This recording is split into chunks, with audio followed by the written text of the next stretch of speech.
Dobrodošli u još jedno izdanje emisije Granice istoka. Ja sam Harun Karčić.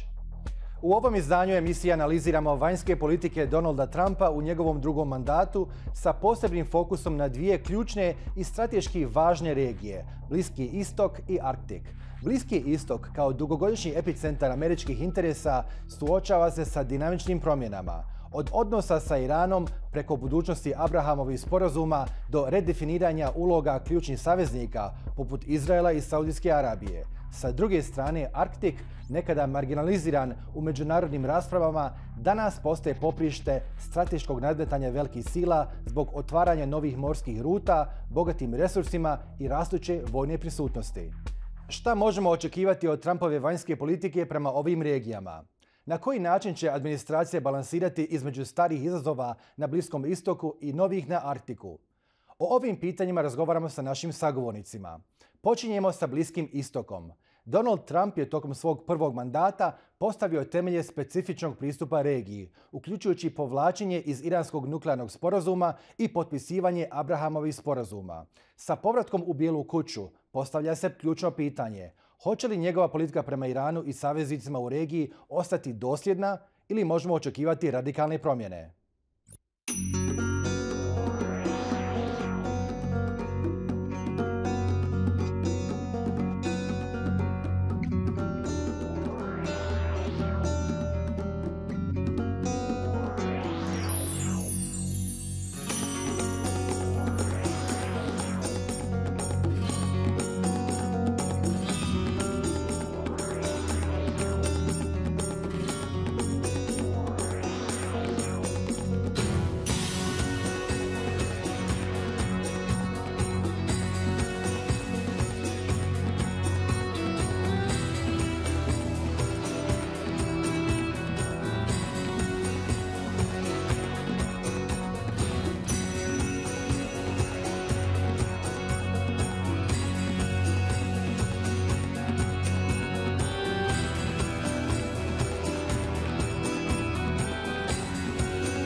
Idemo sada slikom do Atlante gdje se nalazi Tana Krusen, stručnjakinja za dezinformacije i kognitivno ratovanje. Tana, hello and welcome to the Al Jazeera Balkans channel. Thank you so much for taking time to speak to us. Now, I wanted to start by asking you, how do you foresee the Trump administration's focus on expanding American energy interests impacting Africa's energy sector, and what opportunities could this present for both U.S. investors and African countries? Yeah, it's great to be here. Thank you. I think it's safe to say that the future of Africa's, American investment in Africa's energy sector is set to change. So we know that Trump's first administration centered on energy dominance and obviously prioritizing fossil fuel production and positioning the U.S. as a global energy exporter. Given everything we saw on the campaign trail and everything we're seeing now, I think this approach is likely to resurface in this term, which obviously I think presents both challenges and opportunities for Africa's energy sector. So, for U.S. investors, the administration's focus on energy presents potentially lucrative opportunities to expand operations in these markets. And Africa is absolutely a growing market, and it has vast resources that makes sense for the U.S. to prioritize. We've already seen this push for U.S. sector engagement through ExxonMobil and Chevron investment in places like Mozambique and Nigeria. And I think it's something that has the potential to bring needed direct investment, which, in my experience on working on the continent in Africa, something like this is likely more appealing to a lot of nations than foreign aid support. I think in some ways we're moving beyond some of this paradigm of almost neo-colonial engagement. So when I speak to the U.S. government, I always harp on the fact that it's time to start treating African nations like capable partners and to emphasize co-creating things with them. But I think for this administration, and I think there's opportunities here for them in the private sector, but I think one of the challenges we'll see is Trump's desire to keep his energy-related campaign promises, a big one being his promise to lower U.S. gas prices. And so I know a few days ago we saw him ask OPEC to bring down the per barrel cost of oil, which has the potential to negatively impact Africa's energy sector because companies will not be as inclined to pay for the cost of new exploration and production if their returns are too low. So Right. I think these are things that the Trump administration is going to need to weigh when establishing its Africa foreign policy. Right. Now, there's also been a lot of talk about the U.S. government decreasing its aid through, international development aid, primarily funneled through USAID. Now, given the America First doctrine, how might African countries navigate this potential decrease in development aid and multilateral cooperation from the U.S., and what alternative alliances may they seek? Yeah, I mean, I think, we saw this kind of America First policy in his first administration, which kind of deprioritized international development aid. And I think this is a trend that we'll likely see continue into the second term. We're already seeing the potential for this given the stop order that was put out last week for all US funded aid and development projects. But, I want to be optimistic. I spent a long time working in the development field. And during Trump's first term, I managed a USAID funded project in Liberia. And they released their new strategy at the time under Trump that was focused on the importance of self-reliance and really scaling down aid. I believe the report stated something like development funding is meant to be a hand up, not a handout. Mm-hmm. And while this approach oftentimes leads to cuts writ large, I don't necessarily think the entirety of the approach is a mistake, particularly as it led to the rollout of USAID's first private sector engagement plan, which in theory is a great idea and something that I think should be expanded. But, and let's be honest, there's a lot of research showing that, many aid and development programs can be wasteful and can perpetuate poor governance structures. So while the current pause in USAID funding is unfortunate, given that the US is the largest provider of aid in the world. I don't think anyone disagrees that more reviews of how the US delivers aid needs to be completed. And so, after this review, if the administration decides to reduce aid, I think it'll be important for African countries to explore alternative partnerships. But the challenge from a US geopolitical standpoint is that China is a natural alternative, given its extensive investments already. Yeah. And so I think part of this challenge lies in the fact that China takes a more transactional approach. They don't link aid and development support to ideological stipulations like the US does. And I think we see similar things from Russia's growing influence in the region as well, particularly in North Africa and the Sahel from a security standpoint. So understanding these dynamics and navigating them well to ensure that the US maintains a soft power position is, I think it's a really pressing concern. Right. Now let's look at things from a different perspective. What are the potential benefits of a more transactional U.S. approach towards African nations? I see a lot of positives coming out of that. Again, I can be somewhat critical of aid paradigms and this kind of paternalistic way that we engage with nations in Africa, which I think a lot of nations want to move beyond. So a few years ago, I know the president of the African Development Bank stated that Africa will not be developed through aid. It will be developed through investment. Right. And I think that's a really critical point that I hope this administration takes advantage of. And speaking broadly, the continent of Africa as a whole is extremely resource rich. And I'm not just talking about oil or mineral resources.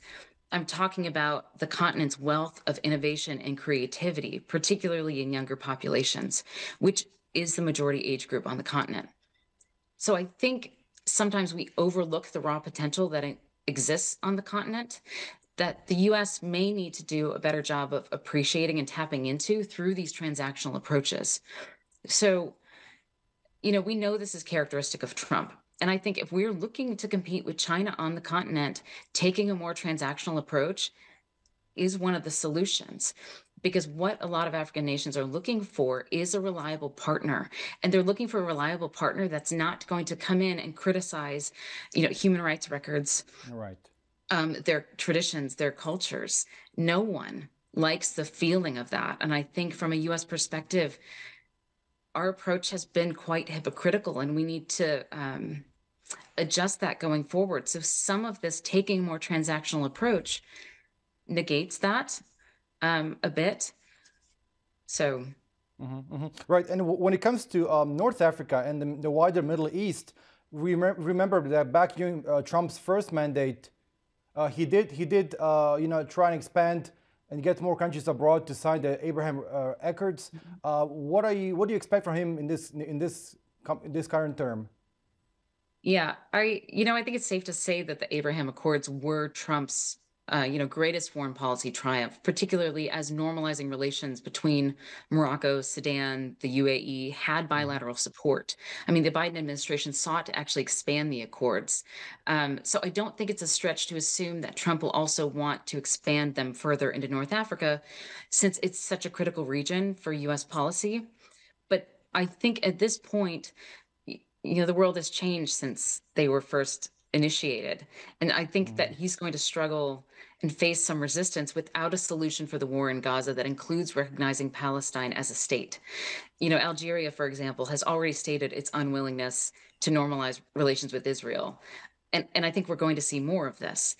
And in my mind, in the absence of the ability to potentially expand the accords, given the current situation, I think the administration should emphasize deepening what already exists by, pushing for more increased people-to-people engagement, something that I think is oftentimes limited when we talk about policy. So there's already instances of this taking allegations of youth between Morocco and Israel. But this is something that I think the administration needs to consider focusing on and deepening this term, because it's easy for administrations to forget that there are real people on the other side of these accords, of these policy initiatives, and that long-term solutions really do require normalization at a micro level. It's Exactly. great to have policy strategies, but it's not Right. enough. That was exactly my next question. So, does the administration understand that it needs to recalibrate its approach towards Israel if it wants to maintain cordial relations with not only Middle Eastern governments, but the Middle Eastern populations as a whole on a micro level?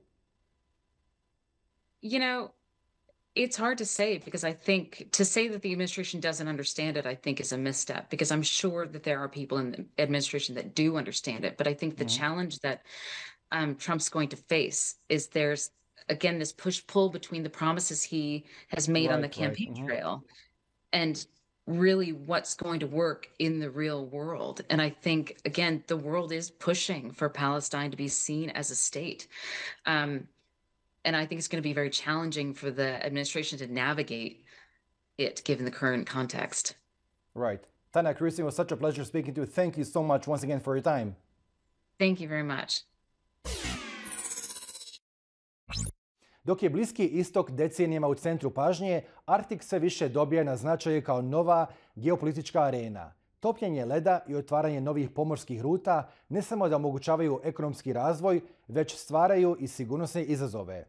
Kako će Trumpova administracija pristupiti rastućem prisustvu Rusije i Kine u ovoj regiji i što to znači za NATO i nove saveznike poput Finske i Švedske?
Detaljnije o tome razgovaramo sa stručnjakom Wilson centra, Jason Moyer, koji nam se uključuje iz Washingtona. Jason, hello and welcome to the Al Jazeera Balkans channel, and thank you so much for taking time to speak to us. Now, I wanted to start by asking you, how has Finland's membership in NATO reshaped the alliance's strategic priorities in the Arctic, particularly given its geographic proximity to Russia and its vast experience in operating in cold weather conditions? Thank you for having me. Finland and Sweden's NATO membership has dramatically changed the entire geography of NATO's northern flank and northeastern flank. Previously, Norway has been the main NATO ally that's been pushing for the alliance to have a presence in the Arctic, to have a policy towards the Arctic. Finland and Sweden bring their know-how. That completely reshapes the geography of NATO's northern flank as well. You have two very capable allies with advanced military industrial complexes and with considerable know-how about operating in that part of the world. Now, the Arctic is becoming a zone of strategic competition for NATO, for Russia, and for China. What are the key drivers of this rivalry? Well, I think it's important to characterize the Arctic remains a zone of peace.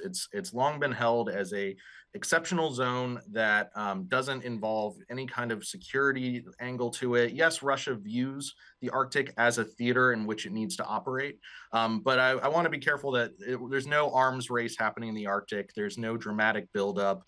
We've seen very consistent levels of investment in the military capabilities of Russia in the Arctic, very consistent investments in the West as well when it comes to Arctic capabilities. But that being said, there has been more attention paid to this region, as it is where you have the convergence of China, Russia, and the United States. China, of course, very interested in the region for its economic potential, access to hydrocarbons, new shipping routes. Russia, historically, Russia makes up about half of the landmass in the Arctic Circle, so it's always been very interested in the theater. And the United States is investing more in its icebreaking capabilities with Finland and Canada. So that's another, added dimension to all this. Right. You mentioned China. We've seen how Russia has invested in, refurbishing its old Soviet-era military bases in the region. We've seen them, build quite a number of icebreakers, which will be operating in the Arctic. But how do you make sense of the fact that China has declared itself a near Arctic state? Yeah, for a lot of people don't realize, but China has more icebreakers than the United States does. That's part of the reason that the United States announced on the sidelines of the last NATO summit in Washington, D.C., this ice pact, this trilateral cooperation between Canada, Finland, and the United States to build more icebreakers.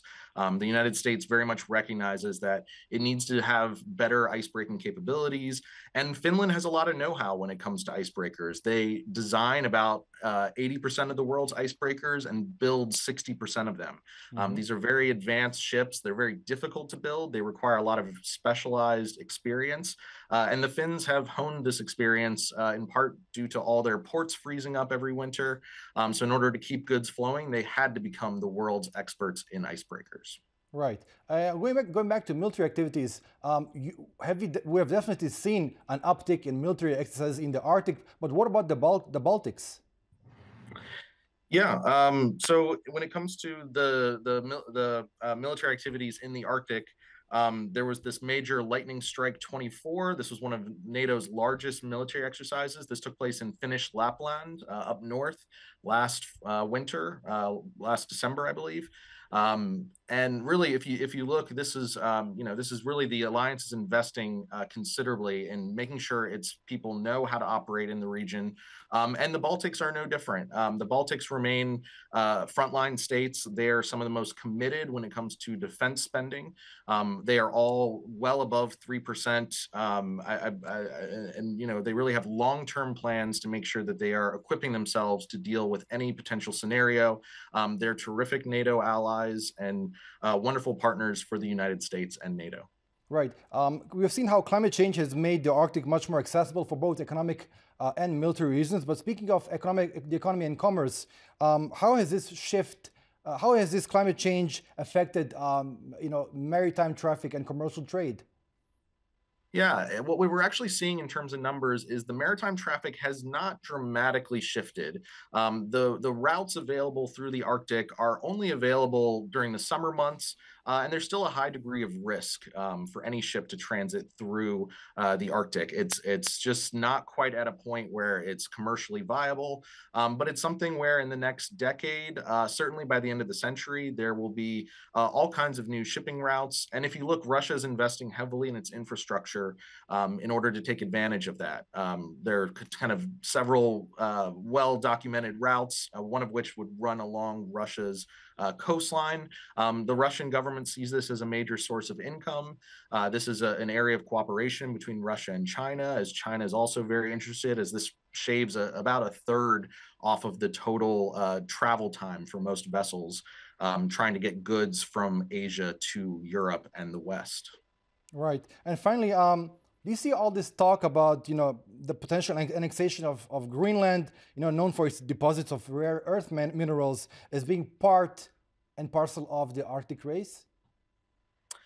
Well, what I would say about Greenland is Greenland and the Danish government, they really have been terrific allies to the United States. I think, there is a lot of interest in Greenland. The EU opened a new office in Nuuk last year. China has had interest in the critical minerals available in Greenland. At the end of the day, the Greenlandic government is a terrific partner to the United States and NATO. And Denmark is set to take over the Arctic Council rotating chair later this year, and they're going to do that in close cooperation with Greenlandic officials.